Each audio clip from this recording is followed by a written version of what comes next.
할렐루야. 하나님의 말씀을 듣고 기도하러 오신 모든 성도님들의 삶과 가정과 믿음의 기억 위에 하나님께서 부어주시는 놀라운 축복과 은혜가 함께 하시기를 주님의 이름으로 축원합니다. 죄송합니다. 여선교회 성가대의 찬양에 큰 은혜 받으신 줄 믿습니다. 오늘 치유의 신학의 제목은 완전한 치유입니다.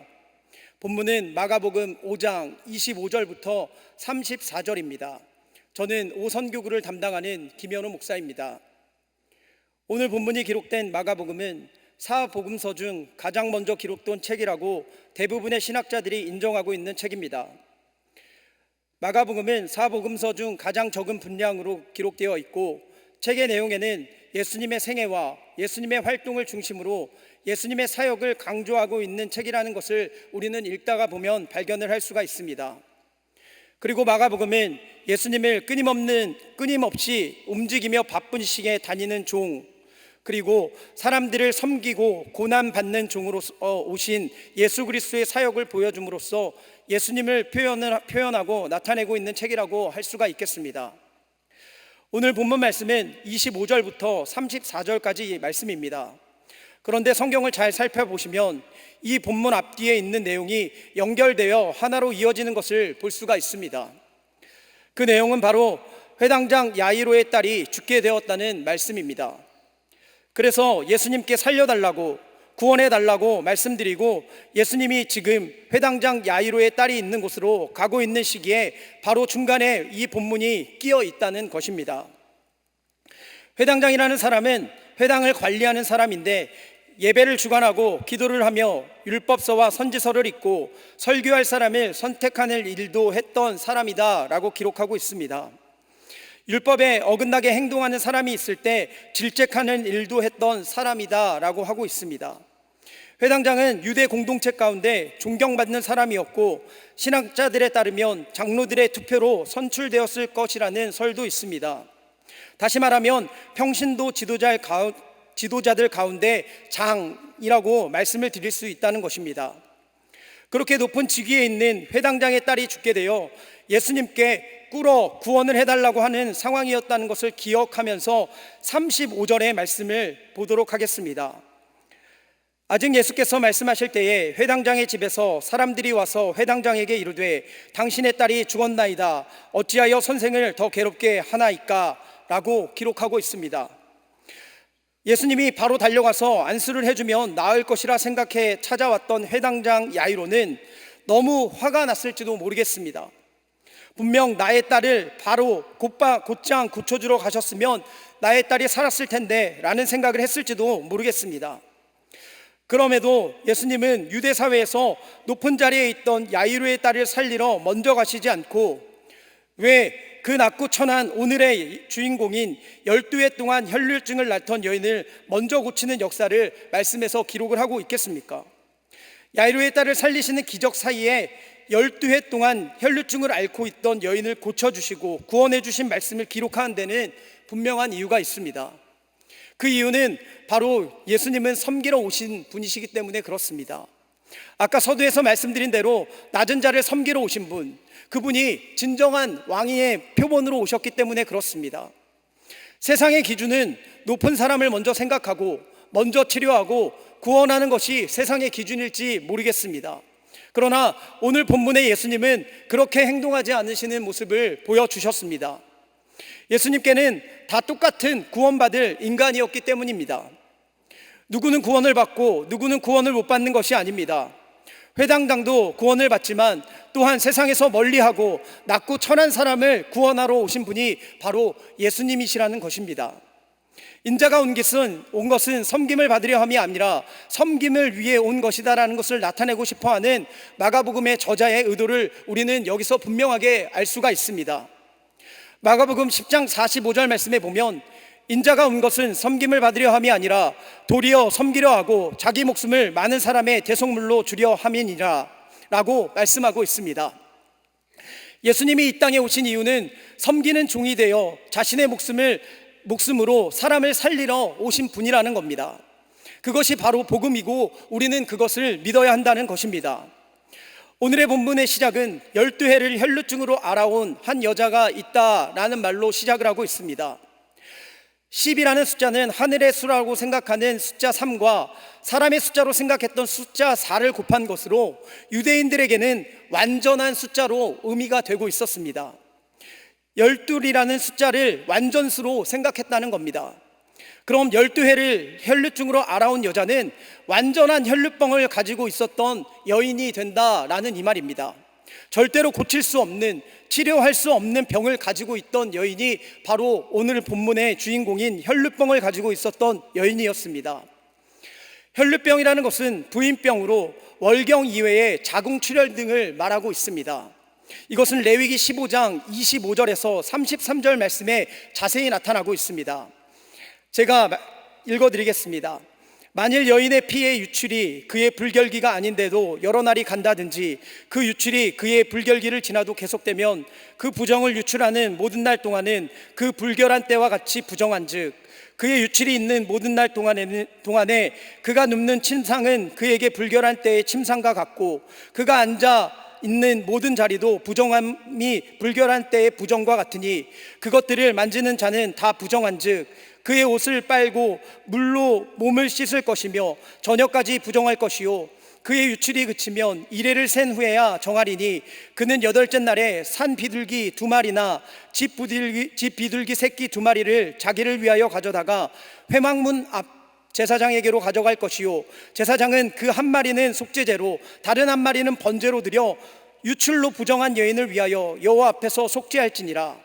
너희는 이와 같이 이스라엘 자손이 그들의 부정에서 떠나가게 하며 그들 가운데 있는 내 성막을 그들이 더럽히고 그들이 부정한 중에서 죽지 않도록 할지니라. 이 규례는 유출병이 있는 자와 설정함으로 부정하게 된 자와 불결기에 앉는 여인과 유출병이 있는 남자와 그리고 불결한 여인과 동침한 자에 대한 것이니라.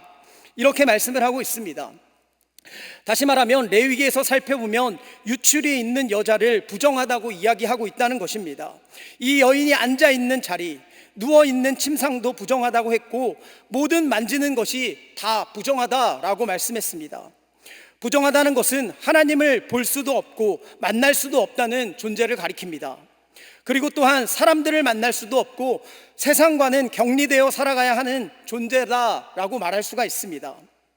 그 부정한 것이 끝이 나도 이레를 센 후 제사장에게 가서 제사를 드려서 아픈 것도 서러운데 속죄를 해야 부정에서 떠날 수 있게 된다라는 말씀이 바로 레위기 15장에 있는 말씀입니다.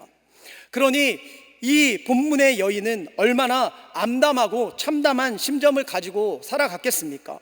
그 고통과 사람들의 눈총은 아마 우리들은 전혀 상상할 수 없을 것입니다.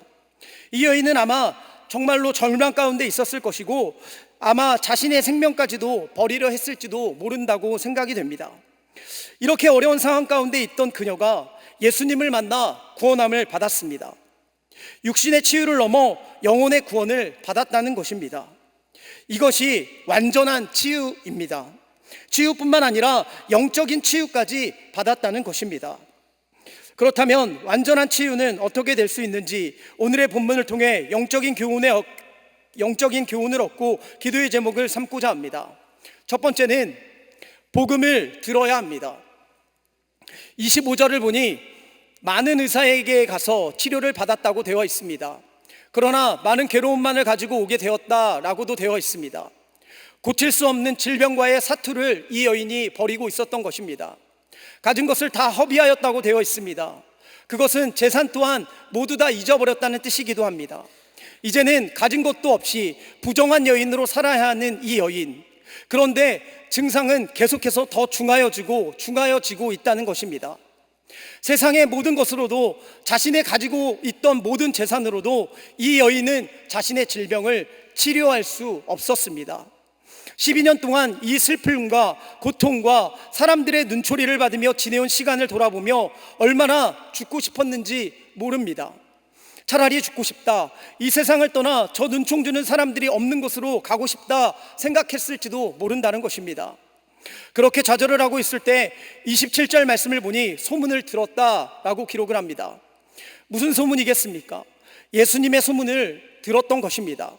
그리고는 예수님이 지나가시고 있는 그 길, 무리 가운데 끼어라고 되어 있습니다. 얼마나 간절했으면 예수님의 소문을 듣자마다 행동으로 옮기는 모습을 보여주었습니다. 사람들 앞에 나서지도 못하는 더러운 여인이 용기를 내어 예수님께 달려가고 있다는 겁니다. 조용히 따라가 옷에다가 손을 대는 모습을 보여주었습니다. 소문을 듣는 것, 바로 그것이 믿음의 시작이었다는 것입니다. 치유의 시작이었다는 것입니다. 구원의 시작이었다는 것입니다. 로마서 10장 17절 말씀을 보면, 그러므로 믿음은 들음에서 나며 들음은 그리스도의 말씀으로 말미암느니라. 믿음은 들음에서 난다고 합니다.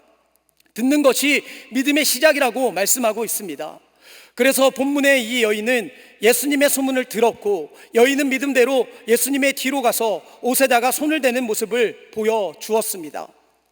예레미야 28장 말씀에 보면 예레미야와 하냐냐라는 거짓 선지자가 예언을 하면서 서로 다투기 시작합니다. 이스라엘 백성들이 바벨론의 포로로 잡혀갔을 때의 일이었습니다. 하나냐라는 선지자는 2년 안에 모든 것이 회복될 것이다 라고 이야기를 하였습니다.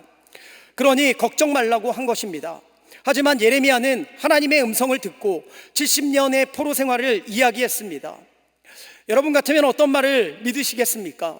들리는 말은 2년의 포로 생활이 아주 달콤하고 달짝지근한 말일지 모르겠습니다. 이스라엘의 백성들 또한 그랬을 것입니다. 하지만 하나님의 음성은 분명 70년의 포로 생활이었습니다. 우리는 세상의 달콤한 유혹의 소리가 아닌 예수 그리스도의 복음을 들어야 됩니다. 세상의 소리는 달콤해 보이지만 영생으로 가는 구원은 얻을 수가 없다는 것입니다. 그렇게 우리는 구원을 얻기 위해, 믿음을 가지기 위해 이 혈류증을 앓았던 여인처럼 예수 그리스도의 복음의 소식을 들어야 되는 것입니다. 사랑하는 여러분, 예수님의 복음은 듣는 것부터 치유가 시작됩니다. 구원이 시작됩니다. 오늘도 생명의 말씀이 들려지셔서 치유와 구원의 역사가 나타나시는 사랑하는 광림의 권속들이 되시길 간절히 축원합니다. 두 번째는 잘 생각하고 실천해야 합니다. 야고보서 2장 14절에서 17절 말씀을 보면, 내 형제들아, 만일 사람이 믿음이 있노라 하고 행함이 없으면 무슨 유익이 있으리요? 그 믿음이 능히 자기를 구원하겠느냐? 만일 형제나 자매가 헐벗고 일용할 양식이 없는데 너희 중에 누구든지 그에게 이르되 평안히 가라, 덥게 하라, 배부르게 하라 하며 그 몸에 쓸 것을 주지 아니하면 무슨 유익이 있으리요? 이와 같이 행함이 없는 믿음은 그 자체가 죽은 것이라. 믿음이라는 것은 들어야 생긴다고 말씀드렸습니다. 그렇기에 우리들도 지금 이 자리에 와 있는 것입니다.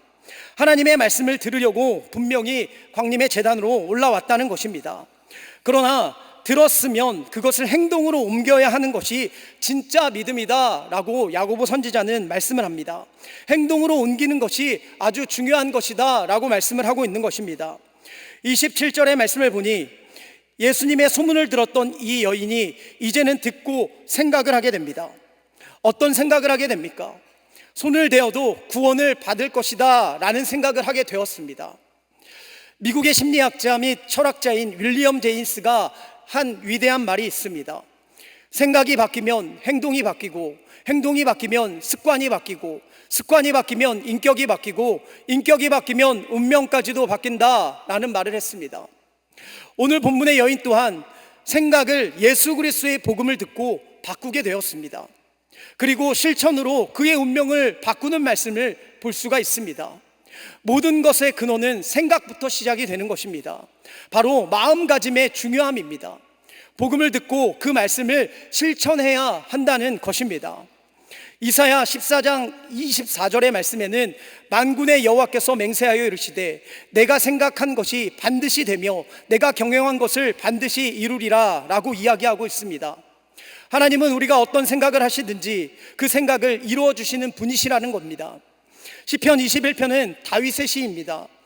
2절 말씀을 보면 이렇게 기록되어 있습니다. 그의 마음에 소원을 들어주셨으며 그의 입술의 요구를 거절하지 아니하셨나이다. 역시나 믿음의 조상인 다윗, 모델 왕인 다윗 또한 하나님께서 자신의 마음으로 생각한 소원을 들어주시는 분이라고 고백을 하고 있습니다.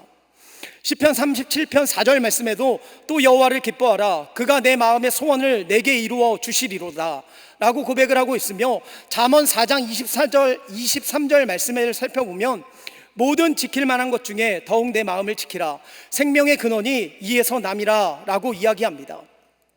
마음의 생각은 바로 생명과 연관이 있다는 것입니다. 이미 구약의 말씀에서도 마음을 지키고 생각을 지키면 생명이 거기서 난다고 말씀하고 있습니다. 육신의 생명을 얻기 위해 우리는 많은 노력을 합니다.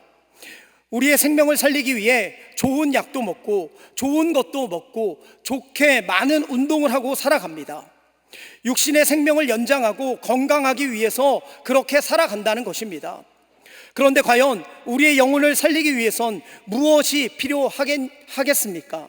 말씀드린 대로 하나님의 말씀을 듣고 그것을 생각하고 믿어 행동함으로 구원을 얻어 영생의 길로 가야 함을 믿으시길 바랍니다.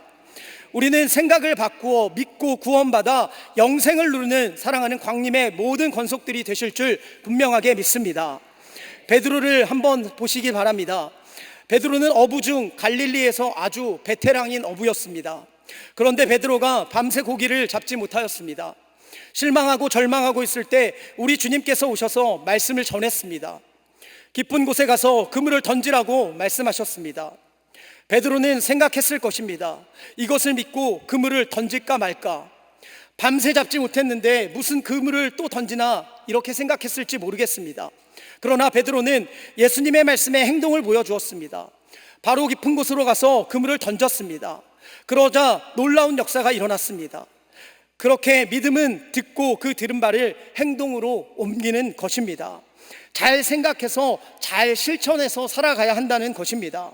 그럴 때 하나님은 놀랍게 역사하여 주시는 하나님으로 우리에게 나타나 주실 것입니다. 많은 사람들은 듣기는 듣습니다. 그런데 그들의 생각이 바뀌어 실천을 하지 못하는 경우가 매우 많이 있습니다. 그래서 사랑하는 광림의 권속들은 영적인 믿음으로 그것을 듣고 들은 것을 실천할 줄 아는 광림의 권속들이 되실 줄 분명하게 믿습니다. 생각이 바뀌어 실천하고 실천함으로써 우리들의 운명, 바로 예수 그리스도께서 선포하신 영원의 생명에 이르는 구원을 얻고 완전한 치유를 받으시길 간절히 축원합니다. 세 번째는 믿음으로 구원을 받아야 합니다. 33절 말씀을 보면 여자가 자기에게 이루어진 일을 알고 두려워하여 떨며 와서 그 앞에 엎드려 모든 사실을 여쭈니, 34절 예수께서 이르시되 딸아 내 믿음이 너를 구원하였으니 평안히 가라, 내 병에서 놓여 건강할지어다. 혈루병이 있었던 여인은 제자들과는 다른 모습을 보여주었습니다. 12년간 혈루증을 앓던 여인은 내가 그의 옷에만 손을 대어도 구원을 받으리라 믿었습니다. 실제로 그의 믿음대로 이 여인은 치유를 받았습니다. 그러나 제자들은 누가 내 옷에 손을 대었냐는 예수님의 질문에 제자들은 이렇게 많은 사람들이 예수님을 에워싸서 밀고 있는데 예수님의 옷에 누군가 손이 닿은 것은 너무나 당연한 일인데 라고, 무슨 일이 그렇게 대수롭냐고 예수님께 대답을 했습니다. 분명히 제자들도 예수님의 능력을 알고 있었습니다.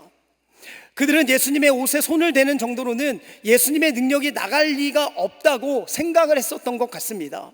이 점이 바로 혈루병을 가지고 있었던 여인과 제자들의 차이였습니다. 제자들은 예수님이 이미 중풍병자를 고치신 하나님이심을 보았고 5장의 앞부분에서는 귀신 들린 사람을 치유하는 모습 또한 보았습니다. 그런데 그들은 아직도 예수님을 하나님의 아들이고 복음으로 구원함을 주시는 분이라는 것을 깨닫지 못하는 모습과 같은 이야기를 예수님께 던졌습니다. 천국은 예수 그리스도의 이름을 믿는 자들에게만 허락이 됩니다. 예수님의 기적과 같은 사건으로 따라다니는 팬이 아닌 진정한 제자들만 갈 수 있다는 것입니다. 믿음은 바라는 것들의 실상이요 보이지 않는 것의 증거다라고 히브리서 기자는 증거를 합니다. 보이지 않는 능력을 믿는 것이 진정한 믿음입니다. 우리는 예수님이 하신 말씀을 이해하지 못하고 대답하는 제자들이 아닌 이 혈루병을 앓던 여인의 믿음을 가져야 할 것입니다. 바로 옥깃을 잡는 믿음입니다. 예수님은 그 여인의 믿음을 칭찬하셨습니다. 예수님이 나를 직접 바라보시며 말씀으로 치유하지 않더라도, 나를 직접 만나지 않아도, 어떤 요란한 의식이 없어도 내가 예수님의 옷에만 손을 대어도 나는 나을 수 있다는 믿음, 이 믿음은 바로 예수님에 대한 절대 신뢰입니다. 마가복음에서 내 믿음이 너를 구원하였다라는 칭찬을 들은 사람은 바로 이 12해를 혈루증으로 앓던 여인과 소경 바디메오 뿐이었습니다. 예수님은 천한 사람이든 높은 사람이든 어떤 직분을 가지고 있던 돈이 많고 적음을 보시지 않는 분이십니다. 우리에게 믿음 있는가를 보시는 분입니다. 그렇기 때문에 예수님은 회당장 야이로의 자녀를 살리러 먼저 뛰어가신 것이 아니라 믿음이 있는 그 여인 있는 곳에 가서 그를 먼저 치유하여 주셨던 것입니다. 구원하여 주신 것입니다. 사랑하는 여러분, 오늘 이 시간 혈루증을 앓았던 여인과 같은 믿음을 가지길 원합니다. 바로 간절함의 믿음입니다. 예수님이 아니면 구원받을 수 없다는 그 믿음을 가지시길 바랍니다. 그 믿음이 없이는 교회에 다니는 것이 아마 소용이 없을지도 모르겠습니다. 저와 여러분은 믿음으로 치유와 구원의 역사를 받으시는 모든 광림의 건속들이 되시길 바랍니다. 예수님은 오직 믿음만 요구하셨습니다. 믿음만이 하나님 나라의 풍성하고 넘치는 복락을 누리는 길이라고 말씀하십니다. 오직 예수 그리스도의 복음의 소식을 듣고 그것을 잘 생각하고 판단하고 실천하여 영생의 길로 들어가는 저와 여러분들이 되시길 간절히 축원합니다. 성경의 핵심 메시지는 바로 요한복음 3장 16절의 말씀입니다. 하나님이 세상을 이처럼 사랑하사 독생자를 주셨으니 이는 그를 믿는 자마다 멸망하지 않고 영생을 얻게 하려 하심이라. 하나님이 세상을 사랑하사 독생자를 주셨다고 합니다.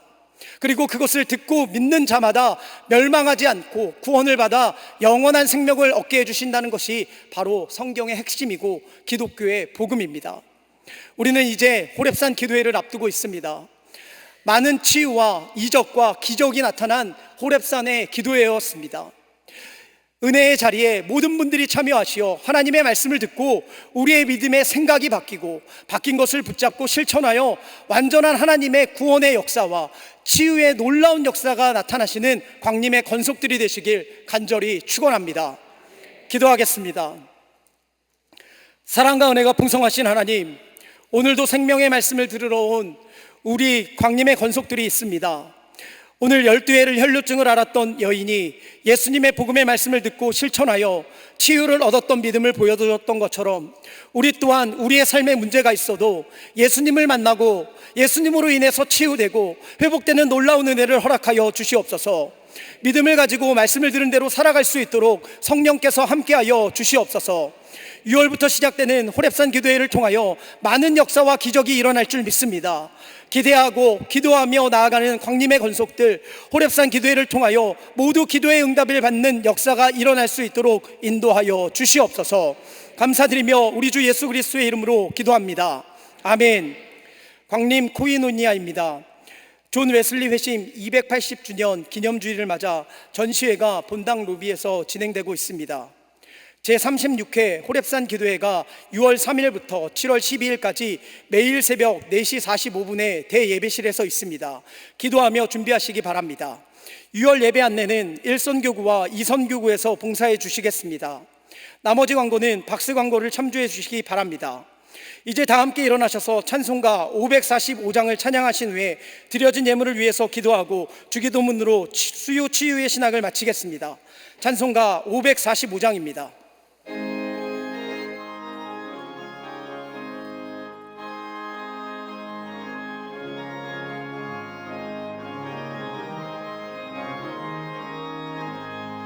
이는 내 암을 증거하니 배어도 믿음만을 가지고서 늘 걸으며 이 귀에 암의 소리 아니 들려도 하나님의 약속 위에 서리라. 걸어가세 믿음 위에 서서 나가세 나가세 의심 버리고 걸어가세 믿음 위에 서서 눈과 귀에 암을 증거 없어도 이 눈이 보기에는 어떠하든지 이미 얻은 증거대로 늘 믿으며 이 맘에 의심 없이 살아갈 때에 우리 소원 주 안에서 이르리. 걸어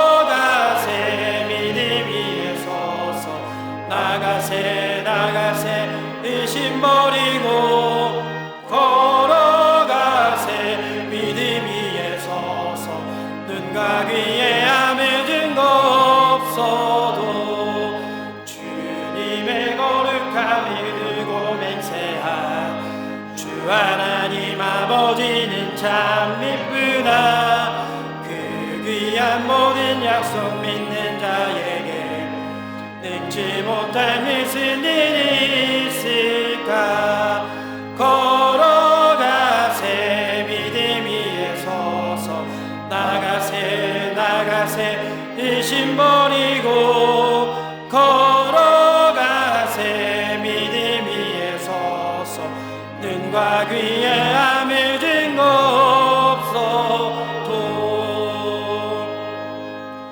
사랑과 은혜가 풍성하신 하나님 아버지, 이 저녁 거룩한 주의 전으로 올라와 생명의 말씀을 듣게 하시니 감사드립니다. 돌아가는 발걸음도 하나님께서 동행하여 주시며 삶 속에서도 주님을 믿는 믿음을 가지고 살아가게 하여 주시옵고, 우리의 생각을 주님께로 돌려 생명의 구원과 치유를 받을 수 있도록 인도하여 주시옵소서. 이 시간 하나님께 정성껏 준비한 예물 올려드린 손길이 있습니다. 마음의 정성을 담아 올려드리오니 기쁘게 받아주시며 하늘의 문을 여시고 복의 복을 더하여 주시옵소서. 예수 그리스도의 이름으로 간절히 기도드리옵나이다. 아멘. 하늘에 계신 우리 아버지여, 이름이 거룩히 여김을 받으시오며 나라의 마옵시며 뜻이 하늘에서 이룬 것 같이 땅에서도 이루어지리라.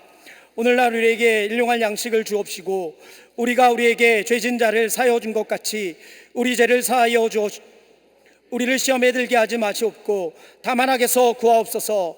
대개 나라와 권세와 영광이 아버지께 영원히 있사옵나이다. 아멘.